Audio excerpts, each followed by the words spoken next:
অবশ্যই ভালো লাগে। কেন গো? ওই যে আপনি ক্লাস নেন, কত কিছু করেন, আমার খুব ভালো লাগে। বাড়ি খুব ভালো লাগে।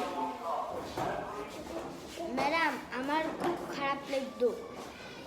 নানি বাড়ি যাওনি? না ম্যাডাম, আমি বাড়ি বসে বসে পড়াশোনা করতাম। তাই? জি। আর আতিকা কি করেছে? আতিকা কই? আতিকা? ম্যাডাম, আপনি ছিলেন না দেখে আমার খুব খারাপ লাগছে। আতিকা তো স্কুল যেদিন বন্ধ হয়ে যায় সেদিন কি করেছে তোমরা জানো? না। সেদিন আতিকা রাস্তায় দাঁড়িয়েছিল আমার জন্য। একসঙ্গে আতিকা আমার সাথে বাস স্ট্যান্ড পর্যন্ত গিয়েছিল, তাই না আতিকা? জি। তারপরে আতিকা আর মারজান বাসায় এসেছে পরে, তাই না? মারজানের মনটাও অনেক খারাপ ছিল ওই দিন, তাই না? আতিকা কোথায় গেলে কয়দিন? ম্যাডাম, বাড়ি ছিলাম। কেন বেড়াতে যাওনি শোনা? না, কেন? বাড়ি বসে বসে পড়াশোনা করতাম। মারিয়া কোথায় গেছিলে? আমি নানি বাড়ি গিয়েও পড়েছি। তাই? এই আলিফ, বই খাতা নিয়ে গেছিলাম। ওরে শোনা আলিফ, তুমি কি করেছো? আমি বাড়ি বসে বসে পড়েছি। আর তুমি স্কুল আসতে চাও না কেন বলো? আজকে তো স্কুলে এসেছো, অনেক ভালো। তুমি, তোমার কোথায় বেশি ভালো লাগে? স্কুলে।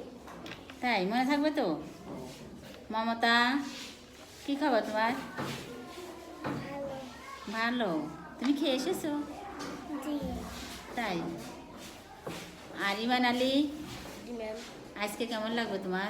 ভালো। কেন গো? আজকে আপনি আমাকে খেলা করিয়েছেন, তারপরে যে ছবি তুলেছেন, আপনি আমাকে পড়াশোনা করিয়েছেন, আর আর আপনি আমাদের মেলা খেয়াল রাখেন, সকালে লেখা দেন বেশি করে, তারপরে যে পড়াশোনা করান।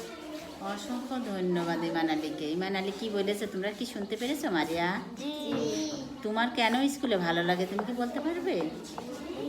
কেন ভালো লাগে বলো তো? আপনারা ক্লাস নেন, খেলা ভিডিও করেন, তারপরে হলো হাতের লেখা দেন, অনেক ভালো লাগে, খেলা করান, এই জন্য খুব ভালো লাগে, তাই না? পড়ান। হ্যাঁ। অসংখ্য ধন্যবাদ। তাহলে এখন থেকে আমরা প্রতিদিন স্কুলে আসবো, ঠিক আছে? মনে থাকবে? Bye bye.